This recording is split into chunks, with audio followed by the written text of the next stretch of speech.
Good evening. Come on in, grab a seat, and we'll get started.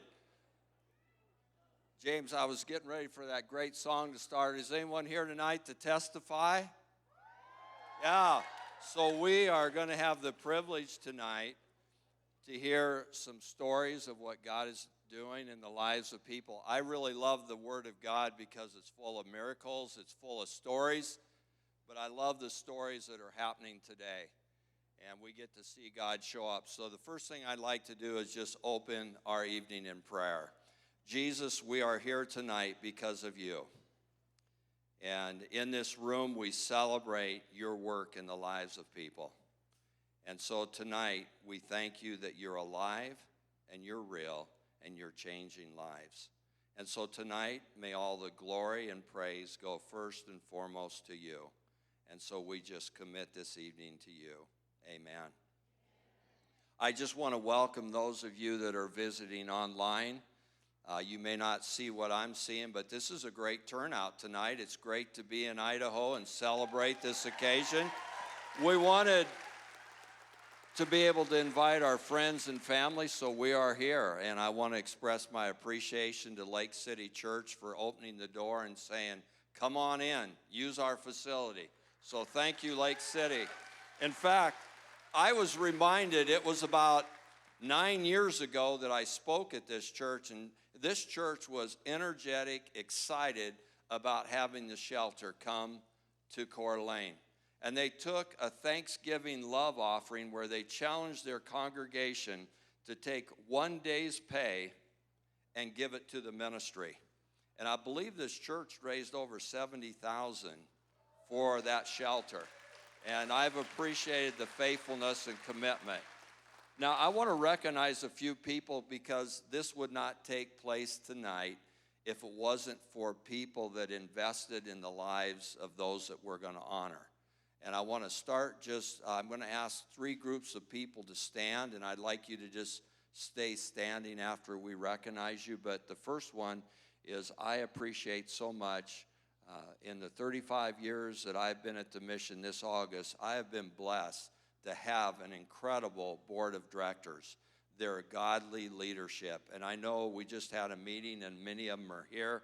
So I would like to recognize the board of directors. If you would just stand and then stay standing, would you stand? And we want to honor you. Thank you for your leadership. Yeah.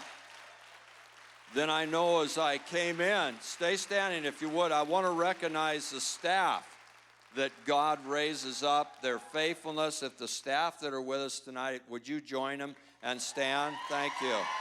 Yeah. Amen. Thank you.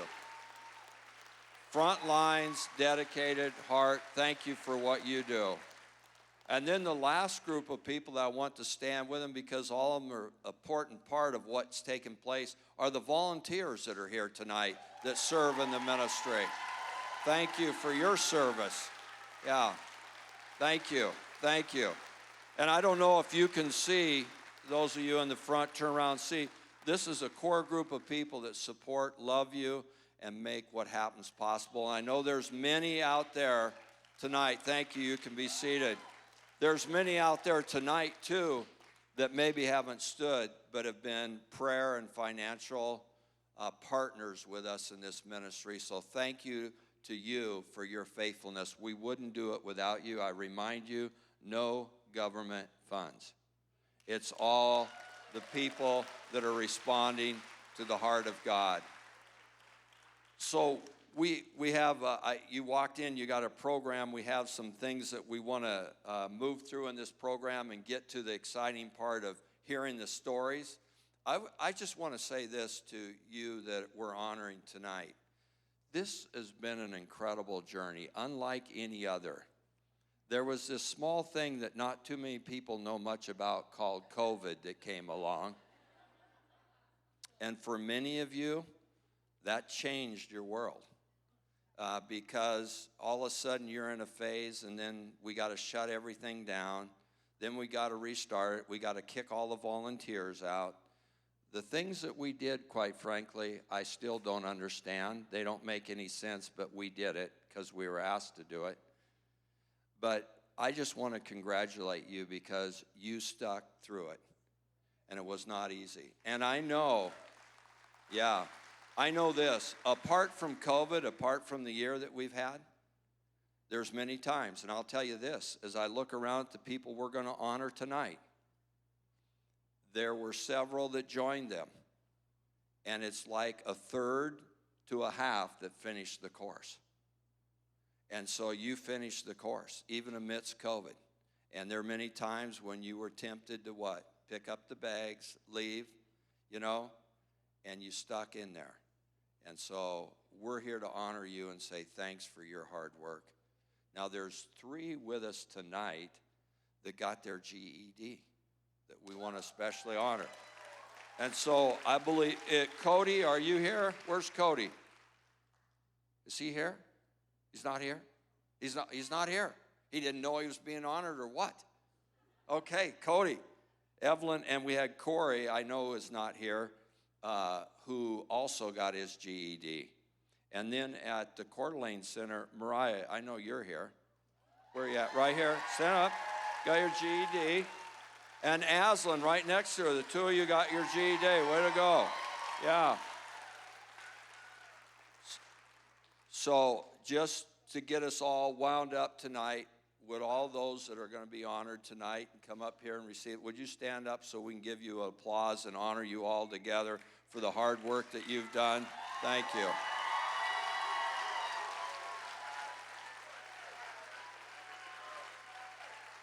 Yeah, I was going to say, are you joining us? Yeah.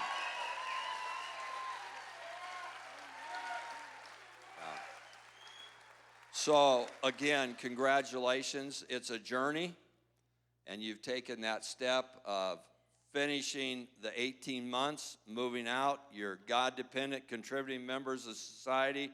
We're excited. And at this time, I'm going to ask Joel Brown, who heads up our men's division of the ministry, to come and share an overview of the program, the life program, living in freedom every day. Right. Yeah, life recovery, right? Living in freedom every day. Well, thank you again so much for coming and joining us tonight. I wanted to give you guys an overview of the magnitude of the accomplishment that each one of these individuals has come through. Coming to UGM, choosing a safe and clean and sober environment is just the beginning of this process. The Life Recovery Program spans 16 to 24 months. And in that time, the men and women will go through daily counseling sessions. They will address the trauma that so often sits underneath addiction. They will go through work training and job training that is focused on the careers that they want to attain after they graduate. In that process, though, it begins with an evaluation phase. And that evaluation phase we call first steps. In this process, people learn how to just join into community, how to live in community again. So often in addiction, we isolate ourselves from relationships, from others, and we forget that we need other people to do life well. None of us are designed to go through life alone. After first steps, they will begin the program. And that program lasts 16 to 24 months and spans 5 different phases. And in those phases, they begin to look at the core wounds that they might have, the issues and how do I relate with other people. They look at their wounds that our parents have caused, unintentionally or intentionally, that have led us down this path of addiction. At the end of all this, we don't use the word graduation because they're not finished. You don't finish recovery. Once you start recovery, it's a lifelong journey. And so each one of these individuals are commencing tonight into the next stage, into a life of recovery. And so what we want to do is we want to honor everybody who is here, who is in some part of that process, whether you're in first steps or phase 1 through 5. If you're in this process of recovery, we want you to stand so we can encourage you tonight.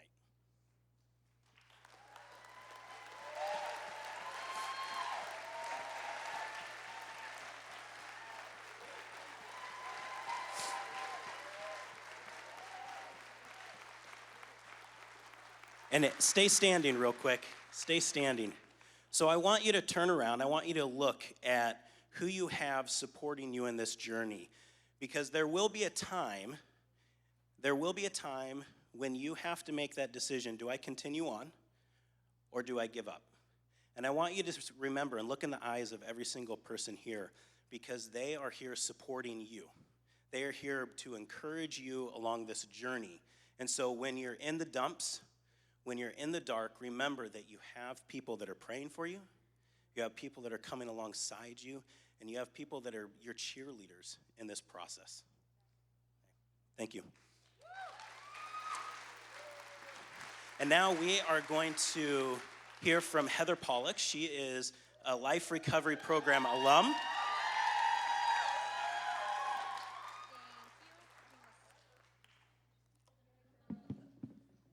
Okay, I don't want to drop this thing. Yeah. Thank you. Thank you. Okay, but they said not for a dot to cover my face. Can they hear me? Okay, here we go. All right. Hi, everybody. So I'm Heather. I see a lot of familiar faces in this crowd, but for those of you who I don't know, here's a few things about myself. So in 2017, I was sitting where you were, and I was attending my own commencement, and I'm so grateful to be up here getting to encourage you guys right now. So 6 years ago, I was coming out of a state of psychosis. I was in and out of multiple hospitals. I was addicted to drugs. I was homeless. I was lost and alone, and I had no one I could call a friend. When I was released from the last mental health facility that I was at, I had nothing but a resource list and nowhere to go. So I found myself driving to the old shelter on Sprague. And I don't know if any of you have seen that old shelter, but it's nothing like the one we have today. And honestly, I thought, like, dang, this place is kind of a dump.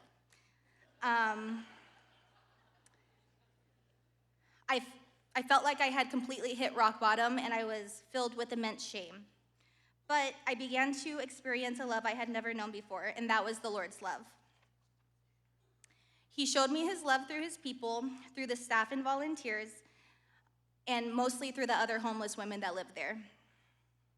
Love looked different there. It had no expectations on me, and it did not demand me to change, but rather loved me exactly where I was at. I remember a time that I relapsed, and I was seriously contemplating suicide. And I remember one of the staff members caught wind of it, and she came into the room I was in, and she got into the bottom bunk with me, and she held my hands and prayed with me, and she spoke the truth I needed to hear to help me get to the next day. I soon began to have hope that I could get my life back, and I signed up for a life recovery program at Anna Ogden Hall. Anna Ogden Hall changed my life, and I often say if it weren't for this program, I probably wouldn't be alive today. I learned about who God is, I learned about who I am, and I learned that there's a reason why I do what I do, and it can be changed. Today, I live in a cute little apartment with 3 awesome roommates. 1 is a human and 2 are cats. I'm actively involved in my church. I volunteer at different ministries. I love to run and have run 6 half marathons and 1 full marathon. I have amazing, loyal friends, and we like to go running and hiking and biking and snowshoeing together. And the Lord has reconciled my relationship with my family, and we hang out all the time. Probably the best part is that I am employed at the same shelter that I first found hope, and I get to help other broken women who are in similar situations that I was.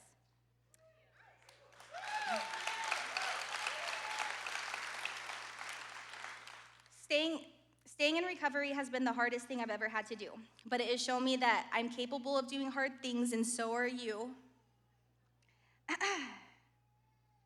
For me, the temptation of self-comparison has been the most difficult struggle I have. I look at other people's lives and I think I should be married, I should have kids, or have an astounding house or career. Or I believe lies like my worth is in how skinny I am, or how pretty I am, or no one will ever love me. For a period of time, I went back to nicotine, which for me is a gateway drug, and it was to nullify those feelings. I have also used food as a comfort to try to run from the unwanted feelings. With these struggles, I have found two things essential to my recovery. And the first is remembering that recovery is not some big, bold statement like saying I will be in recovery for the rest of my life or I will never relapse again, but it's remembering I will choose recovery today. I will choose recovery this moment. It has been a moment-to-moment, day-by-day decision to do the hard thing. Or it might sound more like I will choose to go to church instead of isolate. I will choose to go to the gym instead of stay on the couch with a bowl of ice cream, even though that's okay sometimes. When lies enter my head like, you're a loser, I will reach out and call a friend who will speak truth to me. When I'm falling back into old ways and habits, I will look internally and ask myself why I'm doing what I'm doing. Another way I've maintained my recovery is remembering the UGM mission statement, which is to create God-dependent, contributing members of society. But what does God-dependence actually look like in the real world? For me, it's been releasing my will for His. It's been not forcing events to happen on my timeline. It's been waiting and lots of waiting, choosing truth over lies. It's been pursuing healthy relationships with people further along in the journey and actually listening to what they say. When I mess up, it's confessing and asking for forgiveness. When I am needing help, it's saying, Lord, I am too weak to do this on my own and I need you. When I don't have the right words to say, I ask the Lord for His words. Isaiah 41:10 says, fear not, for I am with you. Be not dismayed, for I am your God. I will strengthen you, I will help you. I will uphold you with my righteous right hand. His promises take the burden off of me to be good enough and strong enough because He is my righteousness and He is my strength. My challenge to you is to remember whose you are. It's not about what you can do, but what God can do through you. I promise if you depend on God in the everyday, every moment decisions, He will show up. And when we honor Him, He honors us. Recovery is hard, but the rewards far outweigh the challenges. And the rewards are finding yourself in the true meaning to life. It is genuine, authentic relationship with others, but most of all, it is daily encounters with the lover of our soul, Jesus Christ. Thank you. You got this.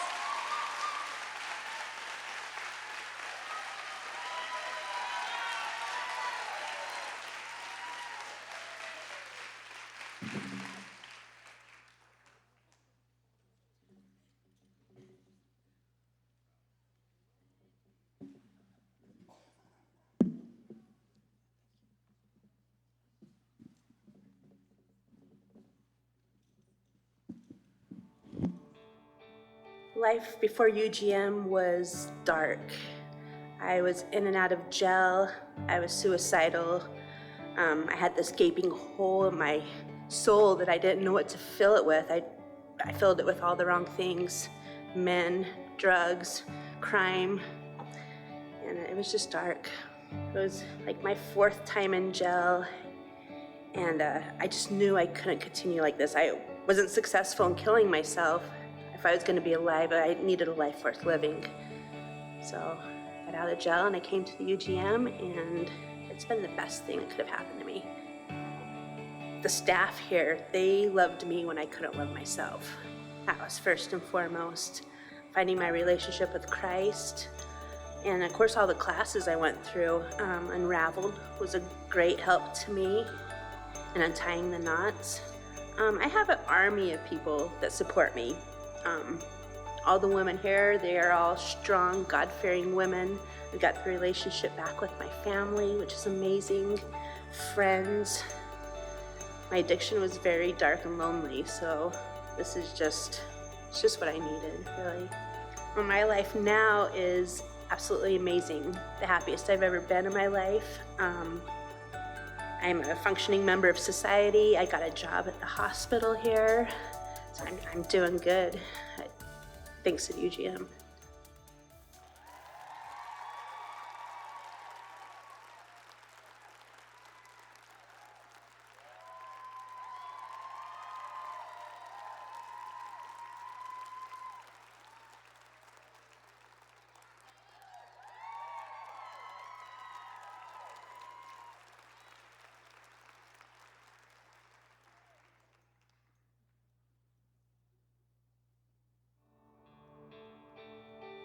I was using drugs, I was making poor choices, I was in relationships with very unhealthy men, and I knew I needed to change.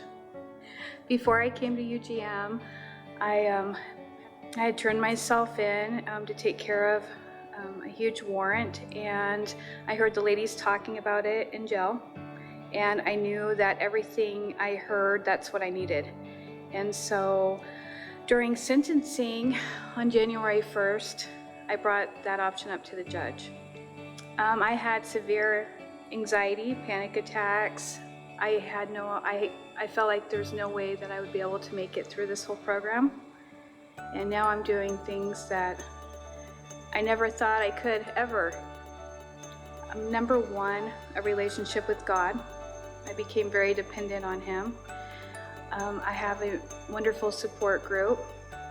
My mentor Laura is awesome, and built my self-esteem, my self-worth, knowing that I was worth it was probably the biggest one. I have a home that I'm able to provide for my daughter. She's in my care full time.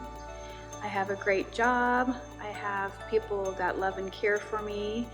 I have a relationship with God, and I'm not alone.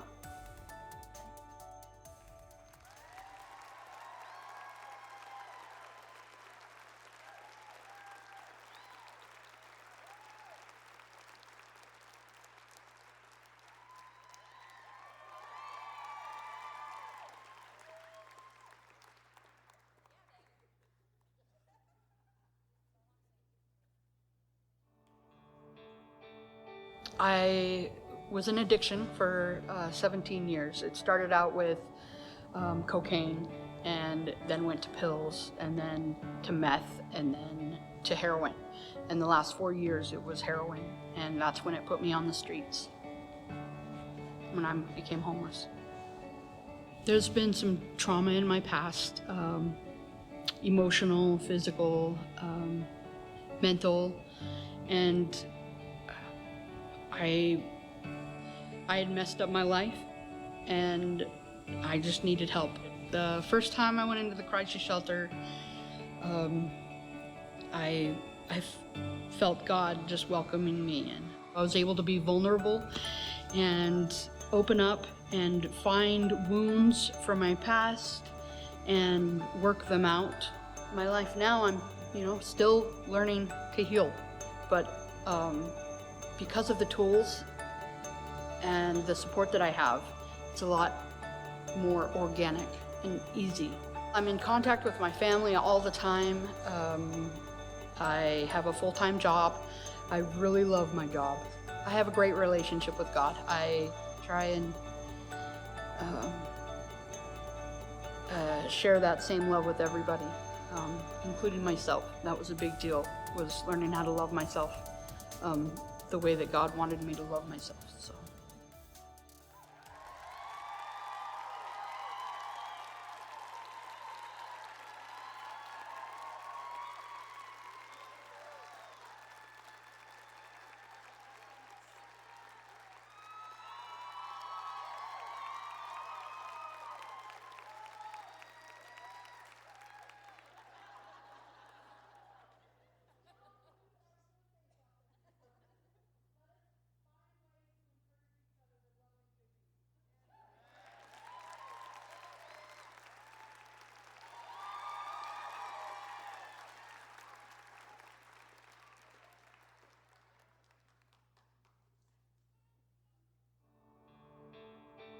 Before I came to UGM, I struggled with an addiction to alcohol. What started out as just a social thing became more of an obsession where I couldn't stop. No matter how hard I tried, I lost family, I lost my job, I lost friends, dignity, and just my purpose. I just lost everything that meant something to me.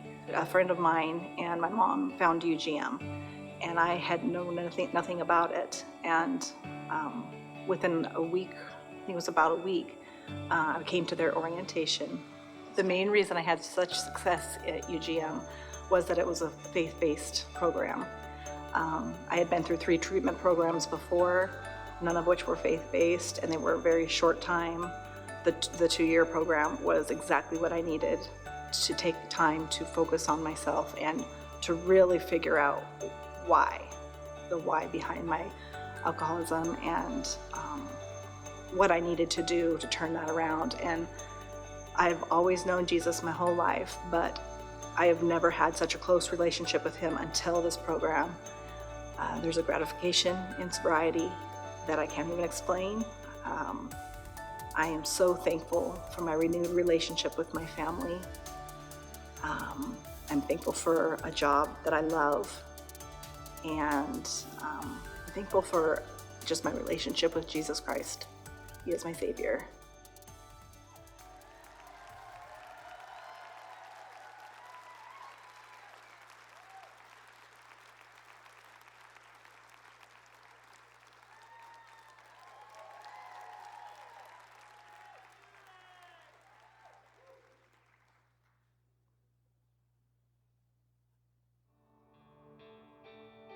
My life was miserable. I relapsed years ago, but I was still trying to get sober, struggling with it, going to meetings and that kind of stuff.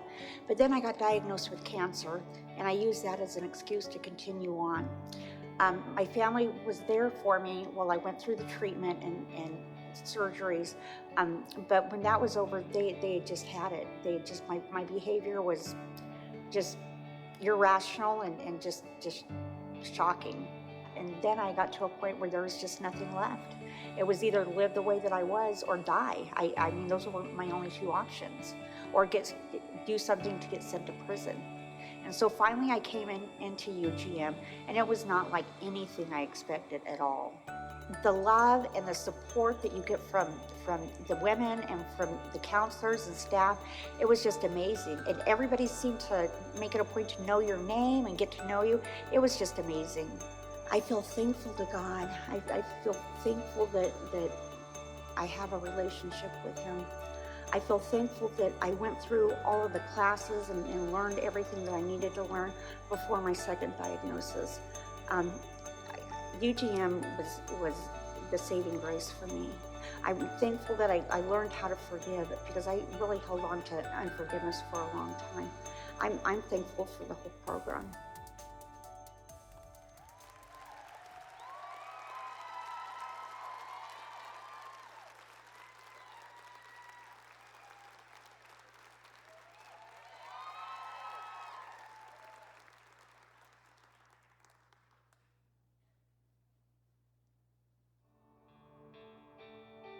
So before I got to UGM, my life was a mess. I was broken, really just lost, codependent. Well, I had already been to 4 or so treatment centers. I had went through the drug court program in Shoshone County, and really I just felt like there was just no other options. I think that the breaking point was, yes, it was the relationship I was in, but it was also just not being able to take care of myself. Coming to UGM was life-changing for me. I didn't know who God was. I didn't know he was in my life. I didn't care to know. The healing for me that took place was forgiving myself. When I came in here, I was so full of shame and guilt from the things I had done in my addiction, for choosing my addiction over my kids and my family, that I just thought it was impossible for me to forgive myself. I now look to God to show me who I am through his eyes. Worthy, loved, forgiven. I am a good mom. I've made mistakes in the past, yes, and I take full responsibility for all that. But I love my kids more than anything in the world. And I know they love me too. And instead of worrying what everyone else is saying about me and what kind of mother I am, I'm looking at what God is saying and what my kids are saying.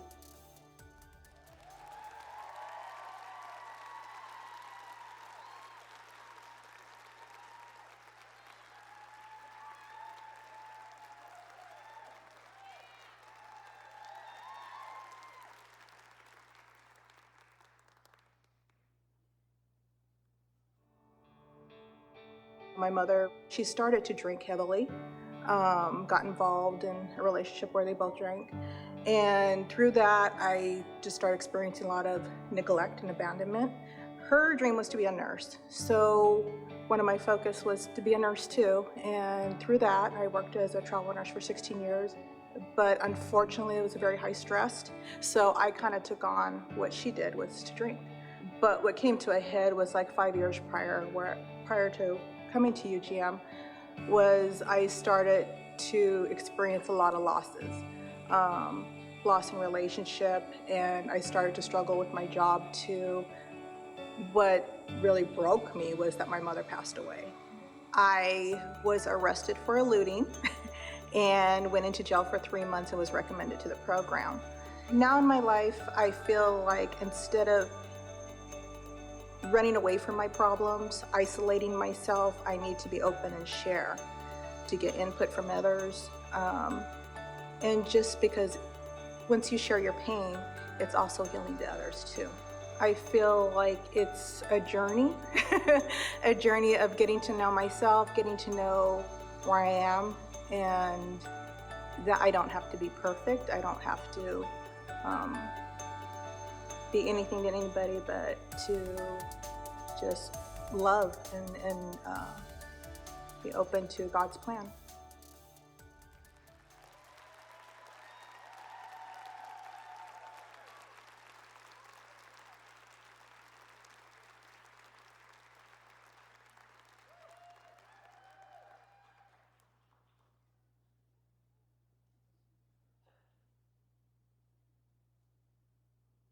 I ended up having some issues in my life. A couple years back, I was working full time, was taking care of my 2 oldest kids, and found out that my mom was gonna die. So I kind of went off the deep end and went to drugs. So it was very rapidly that I lost everything. Lost my car, lost my house, lost my kids, lost my job, lost everything. Ended up on the streets and got off the heroin, but ended up addicted to meth.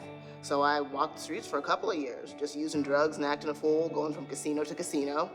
And then I ended up pregnant with my 4th child while I was on the streets. And it took me 7 months to get off the streets and say, you know, enough is enough, I'm gonna have a baby, I wanna do better in my life. Well, I ended up at a 6-month inpatient treatment center called Isabella House over in Spokane. And I was able to bring my daughter with me. Well, while I was there, I was told about Ann Ogden Hall and the Union Gospel Mission and the programs that they have available for people in my situation. Well, I have more faith in God now, and I have a lot of support from the staff as well as residents. And I've taken so many classes where they get kind of down into the nitty-gritty of why we have done the negative things that we have done. And I had a lot of abuse in my life also, and that kind of played a factor into me becoming an addict in the first place. And I was able to acknowledge all of that and kind of make peace with it. I start working at the UGM thrift store over in Hayden on June 1st, and I'm very happy that I'm rebuilding my life. I'm clean and sober. I've been clean and sober for 2 years, and I'm in phase 5 of this program, and things are looking up.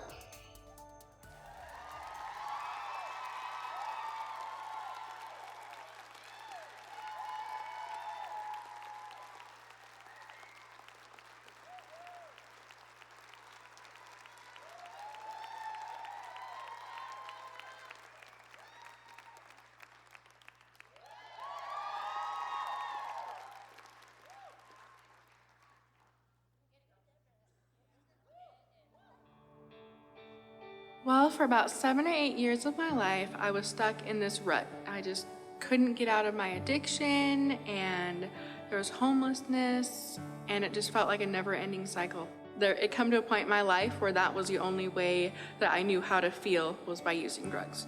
What brought me to the center was a friend referred me here, and I was looking at having to go back to prison to do some time, and I actually got in here instead. So in the program, I learned that it's okay to just be myself, to find and heal that child that I had within me that was hurting for so many years. And that I can just put that aside and become a new person, that it's okay to deal with these feelings every day. It's okay to, not be okay at times. I discovered my worth through learning about myself and through learning about God and just doing some really deep self-discovering of who I am as a person. So, who I am today, I'm a mother of 2 boys that were out of my life for almost 3 years in state custody.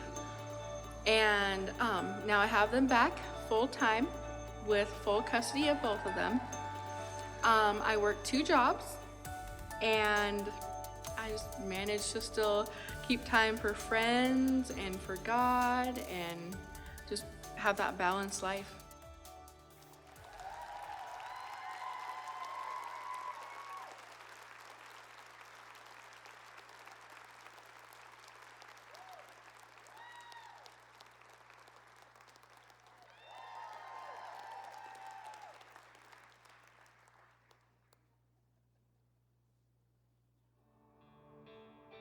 Before I came to UGM, I actually had been in prison. Pretty much was in and out for quite a few years. I wasn't in prison, I was either in treatment or I was on the run. So when I first got in trouble, I was actually told in a courtroom I was not rehabilitatable. And so of course I lost all faith and hope in myself and anybody ever being able to help me. So coming into UGM, I thought I was fine. I just needed to do a little bit of work, in different areas of my life. And the more I was here, the more I realized how much dysfunction was in my childhood. There were things I had no clue were dysfunctional. So now I am able to look back and show other people that there is hope, that we don't have to just stay stuck, that we're not just this hopeless, thrown away from society kind of people, just locked up, that we can break those chains, we can come back and glorify God in everything we do, and just be able to show people who I've been locked up with, people who I've been in treatment with, that there's hope, that there is real change, that who I am is not who I used to be, and that they can change too. Because when you're told that you cannot be changed, that you're not rehabilitatable, and yet I can look back at those people and say, look who I am now. I am definitely changed, and I am definitely not that person that you put that label on.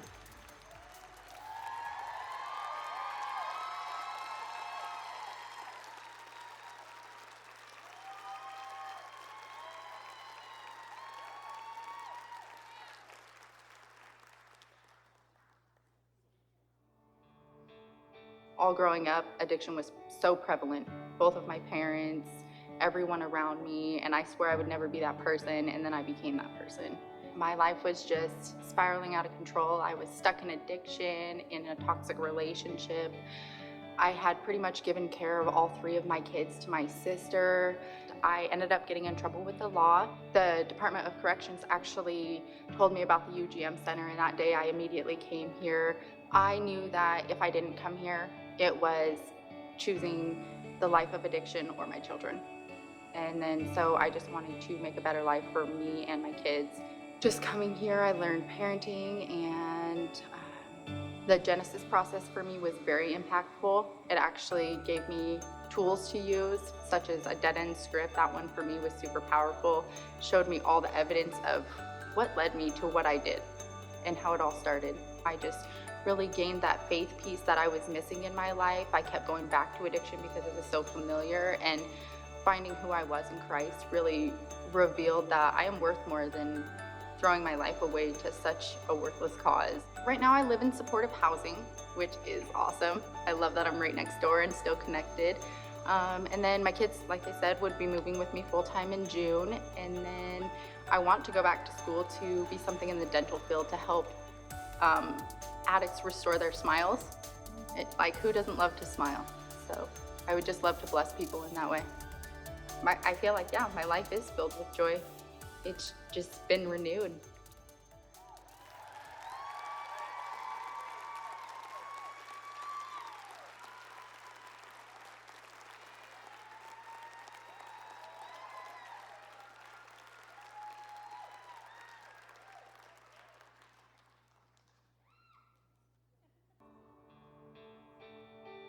I spent A year prior, before going to UGM, using pretty heavily. I was using a lot of drugs. It ended up getting to a point where my mom had to take my son away from me because I couldn't care for him properly. God, to me, I saw him as this big bully who hated me, put me on this earth to suffer because of all the things I went through as a child. I didn't feel worthy to have or enjoy a good life. And so coming to UGM and spending my time in the program and actually seeing the heart pieces behind my behaviors and my problems showed me that God really is just this gracious creator that put me here for a purpose. But, you know, he's like a dad, the father I never had. So, you know, he loves me and cares for me, and even though I may not be able to see him right in front of me, he's right there walking alongside me. I'm a child of God. I'm a daughter of the King Most High, and that's the most important thing that I think I could have gained being in program, is seeing myself that way and being able to walk that out and be a healthy person to others around me.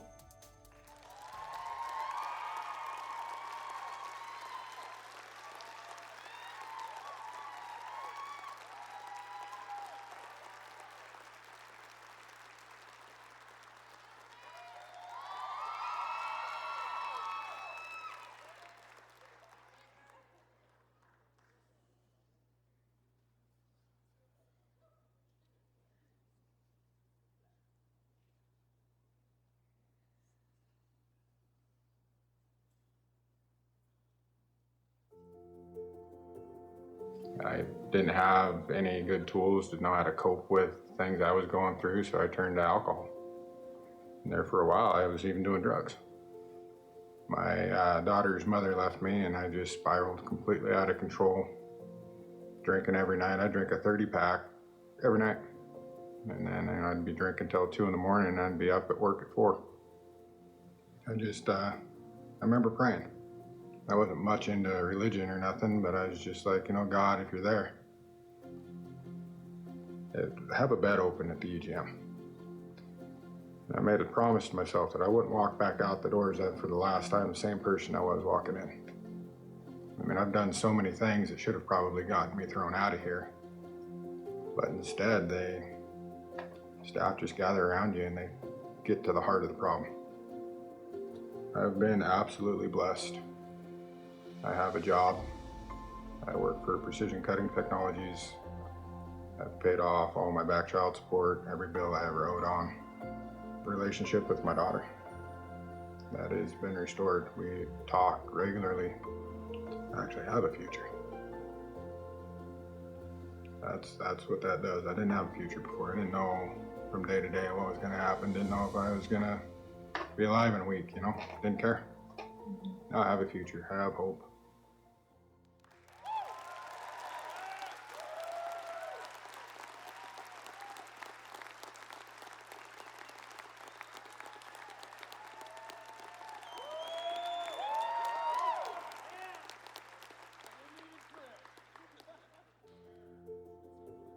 I was living on the streets, just kind of running amok. My whole life I've been doing drugs in and out of prison, and I was up to no good. I had trust issues, and so once I got in the program, I had a counselor. One of my first counseling one-on-one meetings that I had with my counselor, he asked me if I trust him, and at first I said, you know, just a little bit, and but then after that I said, no, I don't trust you. I don't know you, you know, and he said, that's okay. Here I'm telling this, you know, stranger everything about me, and he still said I was good and that he loved me. It meant a lot. I mean, relationship is everything. Once I graduated program, Ron Molina and I went down to the Motors to go pick out a car, and that's when I met Jim Stroh, the manager over at the Motors, and we hit it off so well. And he asked me if I'd like to come to work for him as an ETO, and there's no place out there like it to work at. I mean, I love it, and it keeps me grounded. It keeps relationships in my life, and everybody there is awesome. I love them all.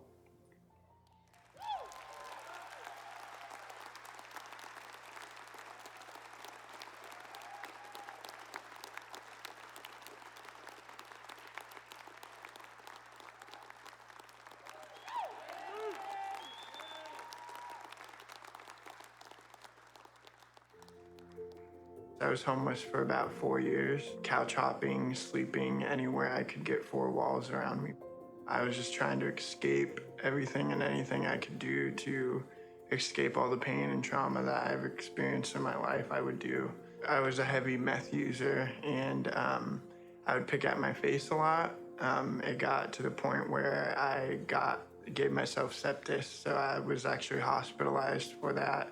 I think I was in ICU for about a week or so. And then my grandparents, they ended up telling me about this place called Union Gospel Mission. I was pretty skeptical at first because I've been to other recovery programs and they never worked out.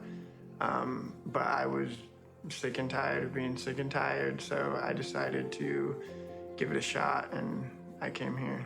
Coming here, I found my identity in Christ. I realized that I am fearfully and wonderfully made. I'm capable of anything I set my mind to. Right now, I am doing my ETO position at the Motors. I'm a lot more hopeful about life. You know, I have things going for me. I have my own car. I have an apartment, my first apartment. I feel like I have a really big passion to help people. I want to give back what was given to me through this program, and I think staying with the UGM is a really good way to give back and help people.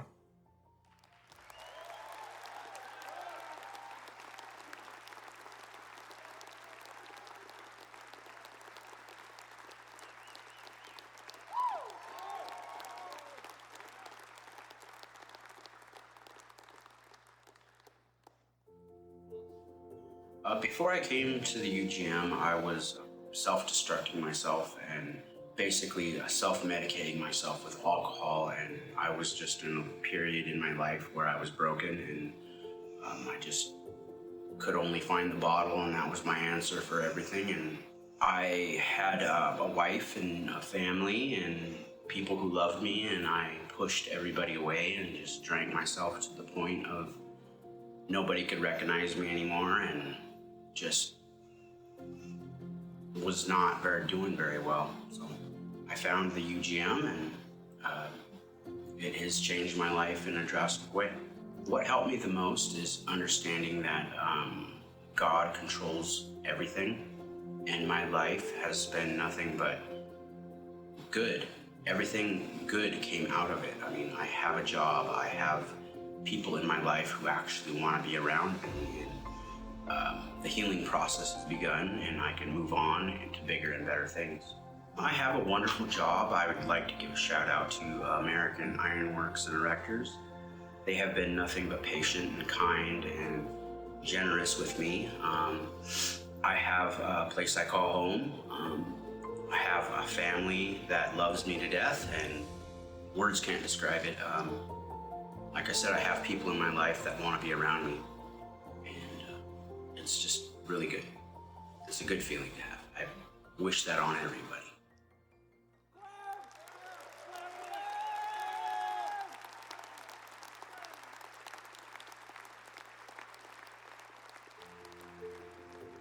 I have all the things, and I'm standing outside and I'm looking at all the things, and I'm playing with the stuff. Still a problem here. And because I would strive and work and it would do nothing, I started to become super cynical. I came to the UGM about 2 years ago. I just destroyed another relationship, was homeless in a town that I didn't know, and another son who I had no idea when I was gonna see again. I saw Jerry Reese come out of this paint-peeled Mazda Miata looking thing, and by this point, I'd already talked to him a couple of times, and that's when it clicked to me, where it was like, I've got it all wrong. Everything that I've ever learned in my entire life, all the manliness stuff, everything that I've ever learned, it's wrong. I got to experience the fact that all these atrocities that happened to me in my life, from the abuse that I caused to the abuse that I received, it was prevalent in these rooms. And it was through the brokenness that the togetherness happened, and it was like, oh man, like, these are my people. And so it allowed me to change my perspective at how I viewed other people and even how I viewed myself. I wanted, everything that I do in my life, I want it to be for kingdom purpose. I want my marriage and my relationship with my kids to operate in that manner. I want my workplace to that's where I've got my value card now. It's not in how much I make or how cool my stuff is. It's like, is every day that I live and breathe, am I focused on doing the best that I can for God's kingdom stuff?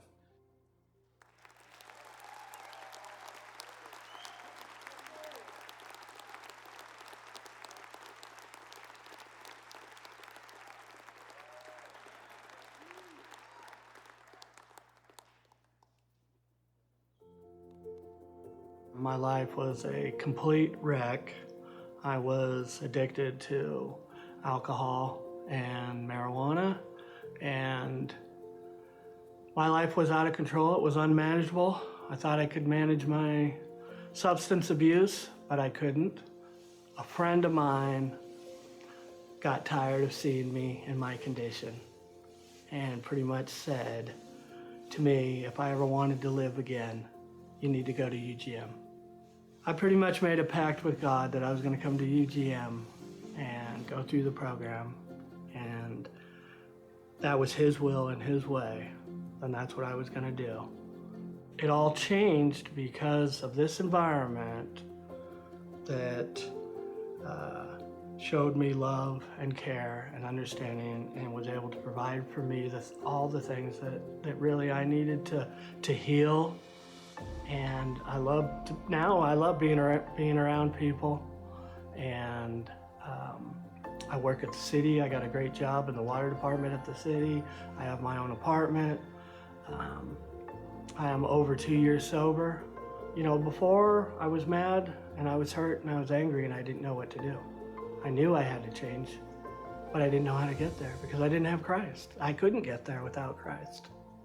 And through the UGM, it's made it all possible.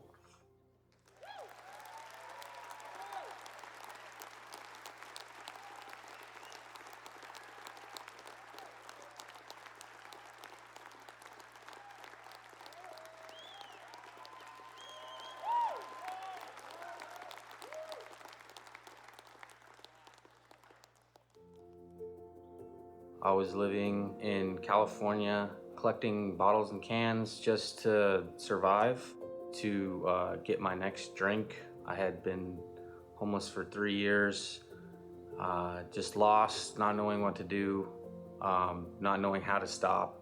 Through a friend of mine and my brother-in-law, they came down looking for me, and my family had looked into the UGM and saw that they had a recovery program.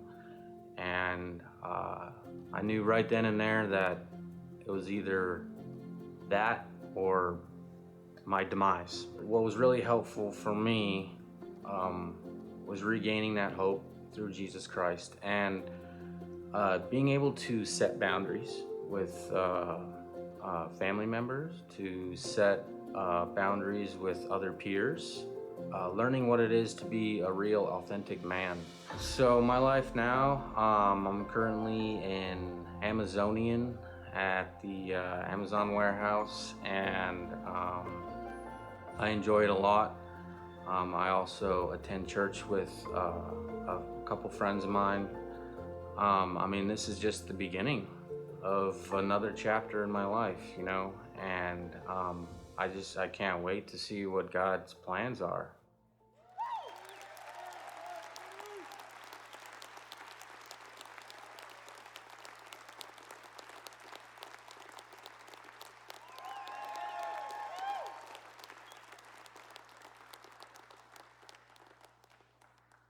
My liver was failing.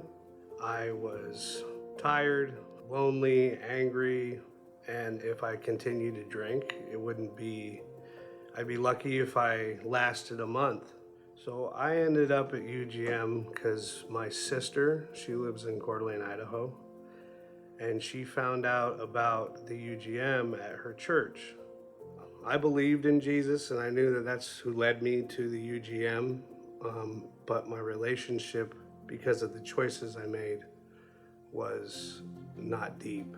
And so here at the UGM, I got to find that intimate relationship and that peace and my self-worth back again. And it was hard because I was afraid of getting hurt all the time. But, you know, growing with the people that I did, you know, all the guys that were in my phase was just amazing. It was good. And today, I'm free. I work with Spokane Courier Services, and I also serve at the Lighthouse Ministries off Broadway, giving food out to people and praying with them and evangelizing in the neighborhood. So it's important for me to give back because I used to be a really selfish person, and I strive to be more selfless and to give back freely what I've been freely given.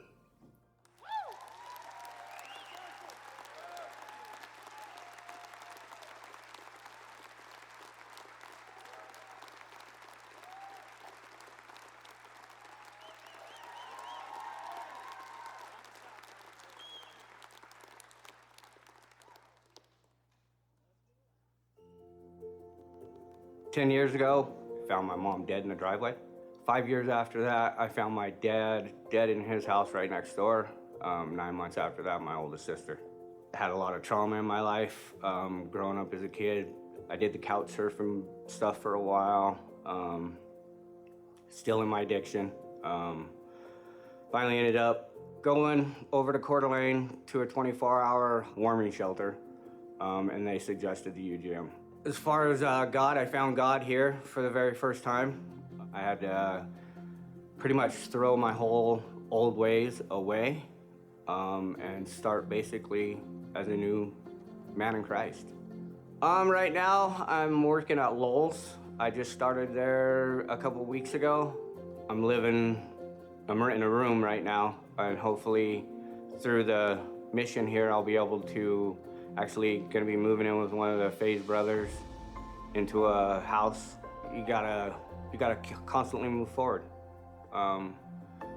If you don't, you just get stuck, and getting stuck is not a good place. I was stuck there for 30-some years in alcohol, and that was my main goal, was to drink.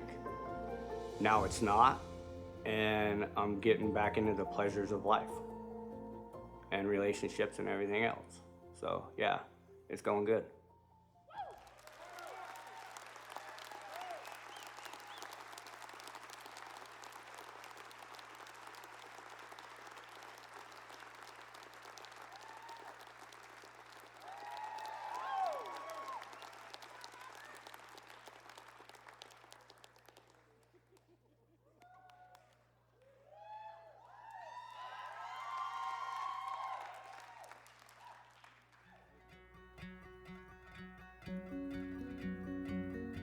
I was in Florida and I lost my children, and I had just gotten a hysterectomy. I was in a lot of pain. I was in a seriously dark place spiritually. I felt completely disconnected from God, and I wasn't able to take care of myself anymore. So I searched the country for the proper place for me to go and be, and Ogden Hall was that place. I needed somewhere to heal and somewhere to just be taken care of for a while. So I came to Anna Ogden Hall, and I had a lot of love and support and kindness, and a lot of moms, the staff. And then I went through the classes and through the program. I deal with a lot of physical pain and mental illness, and it's been very difficult, but I did accomplish it. And now I'm moving on to an assisted living facility that will be able to care for my needs and my med management and just continued support.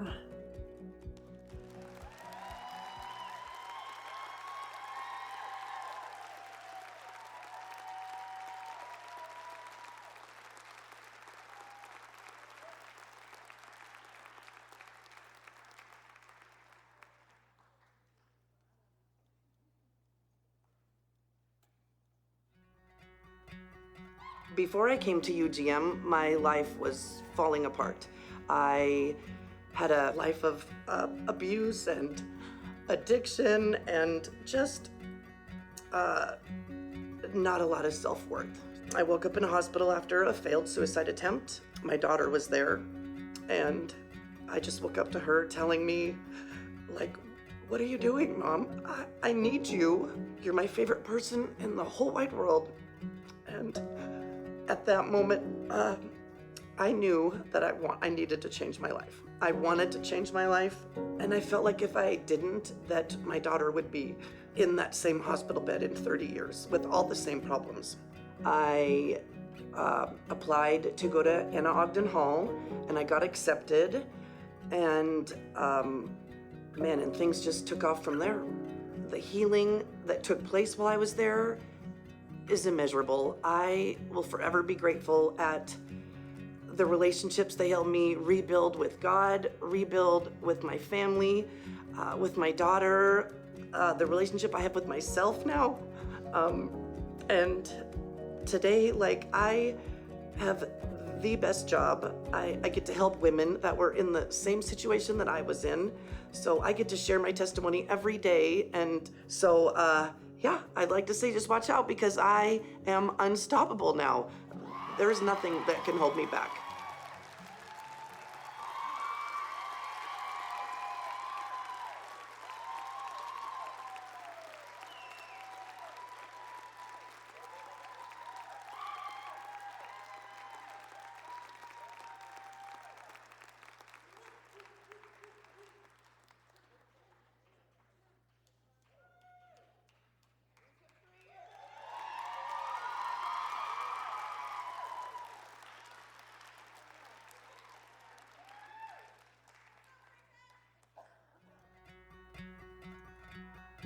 I was in domestic violence. There was drugs, there was alcohol, just completely unsafe for my 3 children. So I sent my older 2 kids here to Spokane for a while until I could muster up the courage to leave my current situation. And so I didn't know where to turn. I was looking all over the place and just happened to land on UGM from a website. It's been a hard change for me because I've never felt worthy or loved by so many people.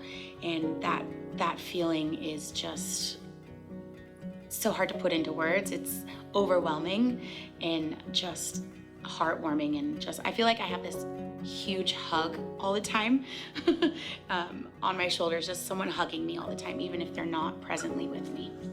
I do have an ongoing support system. I attend Life Center on Saturdays. Not only do I have AOH, but I have a mentor who I absolutely love. I've got ladies in my life who can hold me accountable when I need to. And now I am a mother of 3 again, and working at a Christian preschool and just living the life that I know that I was called to.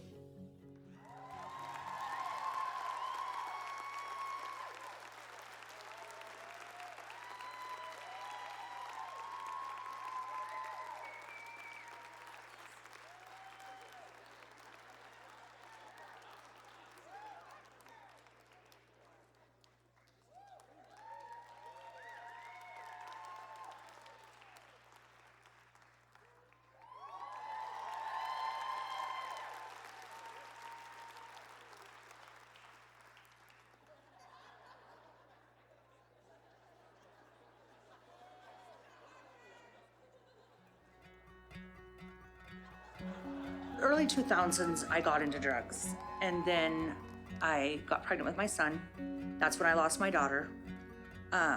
And I quit doing drugs and I quit drinking for like 7-8 years.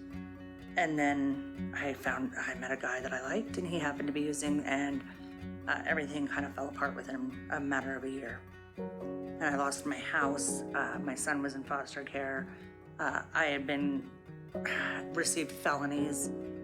When I decided to go to Anna Ogden Hall, I was at the crisis shelter. I had just spent 3 months at ABHS at inpatient treatment. I in a way was a little lost. I didn't know what I was doing. I just knew I wasn't going back to where I came from. I worked through a lot of false beliefs, which the whole worthlessness is one of those. That I worked through feeling like I'm stupid, like I can't get anything right, like I don't deserve anything other than garbage, that I'm trash. That was a really big one. I worked through a lot of that through almost all my classes and through counseling. Today, I am finishing up my practicum. I've got my driver's license back. I've got my son back. I've got my dignity and my respect back. And I have an outlook on the future that anything is possible.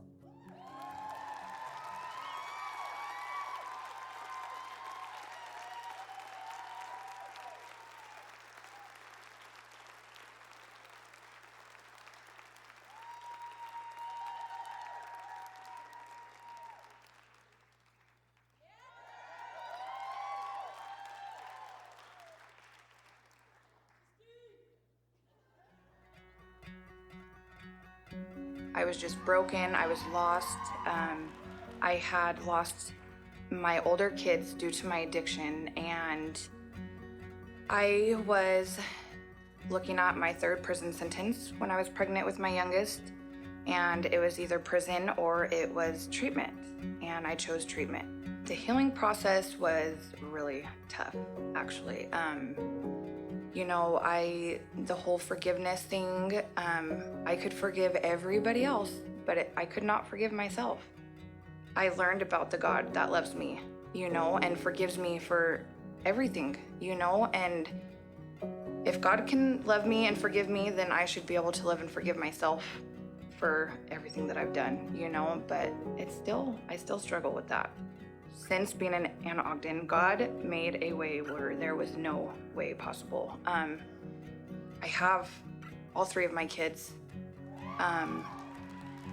and that's just amazing because I never in a million years thought that I would have all 3 of my kids back, and everything about me, from the music that I listen to, the people I surround myself with, the movies that I watch, the way I carry myself, everything is different about me. I don't even recognize myself anymore, and it's nice. My past does not define me.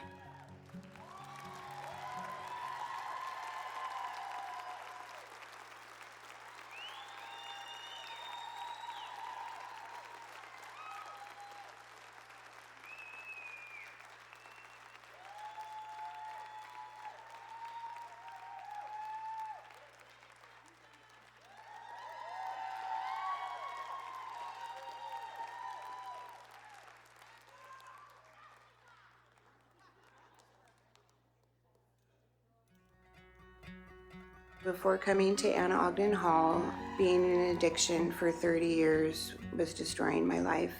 I was in the bar and restaurant industry, and through the years, my use and my addiction and my abusive relationships really started to take a toll on me and catch up with me, even though I thought they never would. When I came to Anna Ogden Hall is where my healing really began, my mental healing, my physical healing. When I asked God to be my savior and walk by me daily, my mind cleared up. I started making healthy relationships, learning how to forgive people, and just understanding what true grace and mercy and forgiveness really truly mean. Today, I You know, I have a job at the Valley Thrift Store. You know, it's in a really positive, supportive environment. I have a home church that I go to, and I'm involved in different groups that support my recovery. I have an amazing relationship with my parents, who have always been my number one support. I owe all the glory and honor to God and Anna Ogden Hall as well. They have truly changed my life.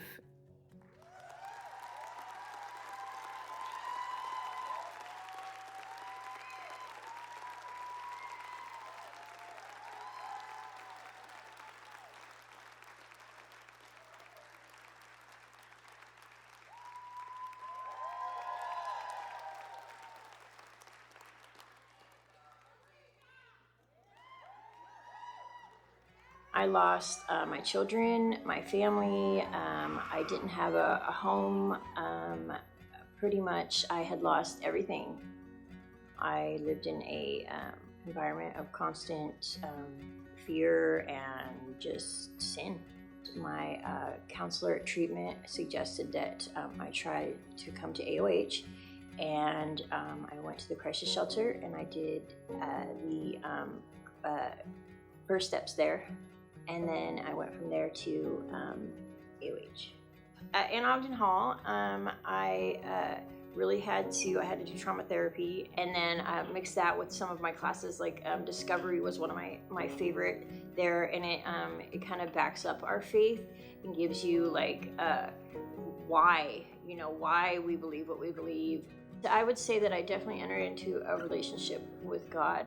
Now in my life, I just finished my practicum at the crisis shelter, which was amazing because I got to work with ladies just coming in, and I got an opportunity to interview at the thrift store on Boone with the ladies there, and they're awesome, and the whole staff there's awesome. I'm working there now. My identity was a criminal, a drug addict, a frequent flyer in being incarcerated. But now I'm a faithful believer in Jesus Christ, and I have resurrection power.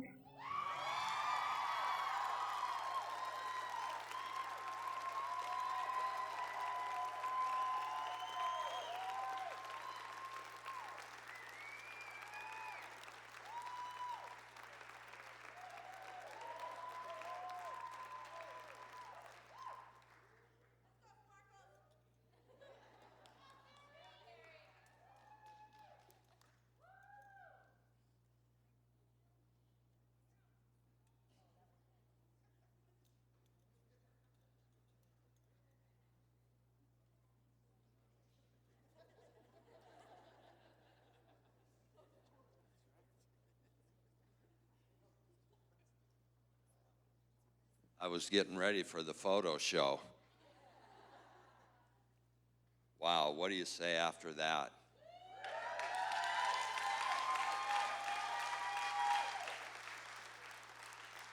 You know, we live in a day and a time where I speak of the city of Spokane, where our streets are filled with people with no purpose, no hope, that lay every day in the gutter and stick a needle in their arm every day. And we see the results of the enemy that came to what? Kill, steal, and destroy. And I sit here tonight and I say, when the world gives up hope, Jesus never gives up. And there's hope for everyone. He has a better plan than homelessness and drugs. And people say all the time, how do you change? How do you break this cycle of homelessness? And for those that are watching on YouTube, for government, everyone, you break it with what's been said tonight. It's the power of Jesus. And to him be the glory. And so thanks for telling your story. And the journey's not always perfect. And I heard this over and over tonight. Forgiveness. Forgiveness, sometimes the hardest thing to forgive ourselves, right? But that's what he does for us. And so we're going to celebrate tonight. Sorry that you didn't join us. Those that are here are going to have dessert. And we're going to enjoy fellowship. And just, again, I want to close in prayer, but I'd like, just for our honored guest, if you would stand first, and I want to dismiss you and give you a chance to go back there so we can greet you and honor you. Let's give them a hand, and thank you. All right, down it. Yeah. Barb?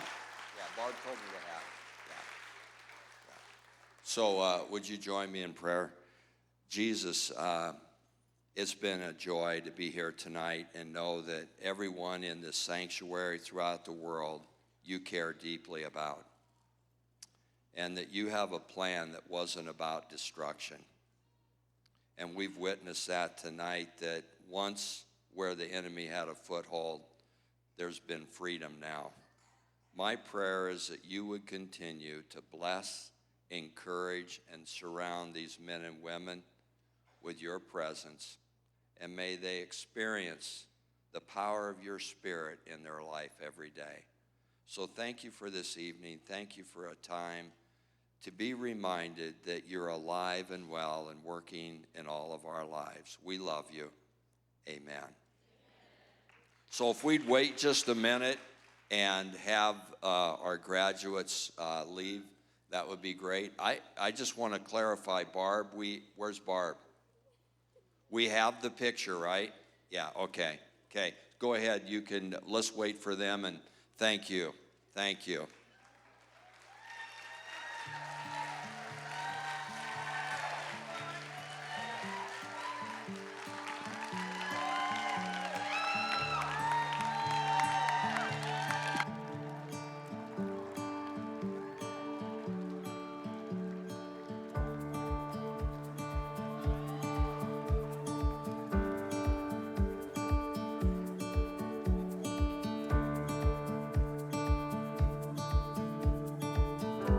Here's our slideshow.